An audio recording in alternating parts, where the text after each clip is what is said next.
Ambition must be made to counteract ambition. Ano daw? Ha? Sa Tagalog, dahil understood na nga na ang mga nasa gobyerno ay palaging uunahin yung sariling interes nila. Kasi nga, dahil nga tao nga rin sila eh. At ang tao ay natural na makasarili. Yung kasakiman, yung ambisyon, yung kagustuhan ng kapangyarihan, nandyan talaga.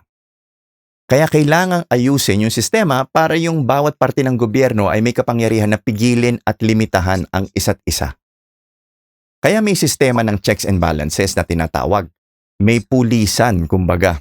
Yung Congress, gumagawa ng batas. Yung presidente, pwedeng i-reject yung batas na yon. Yung presidente, pwedeng magpatupad ng isang batas. Pero yung Kongreso, pwedeng kontrolin yung pondo at pwede ding mag-impeach ng presidente at iba pang mga opisyal.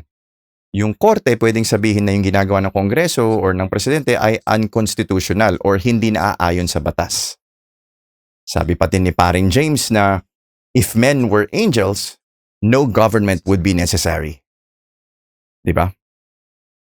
Kung tayong mga tao ay kasing bait ng mga anghel, hindi na kailangan ng gobyerno.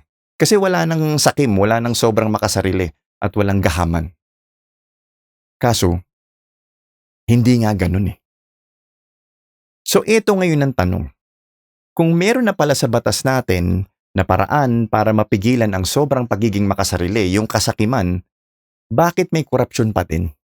Bakit ang dami pa ding nakakalusot at naging kultura pa ang pagyaman ng mga nasa gobyerno at mga kontratista sa gobyerno dahil sa kurakot? Simple lang ang sagot at alam na siguro nating lahat ngayon kung ano yun. Kasi, yung mga dapat na maging taga-check, yung mga dapat na pumulis sa mga anomalya, sila mismo ang kasali sa bigayan. Sila mismo kasali sa korupsyon na dapat na sila yung humuhuli. So kahit gaano kaganda yung batas ng checks and balances na meron tayo, kung sumobrang yaman na ang isang tao, sila na mismo yung nasa gobyerno.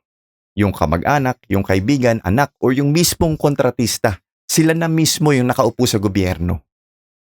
Yung gobyerno kasi natin, sila dapat yung seguridad.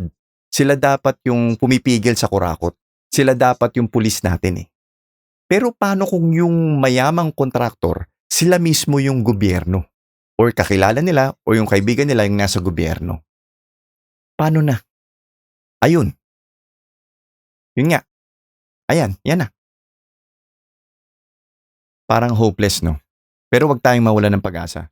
Kung napakalalim man ng ugat ng korupsyon sa atin dito sa Pilipinas, hindi ibig sabihin ay wala na tayong pag-asa. Kahit naging kultura ng pagnanakaw sa gobyerno, pwede pa rin nating mabago ang kultura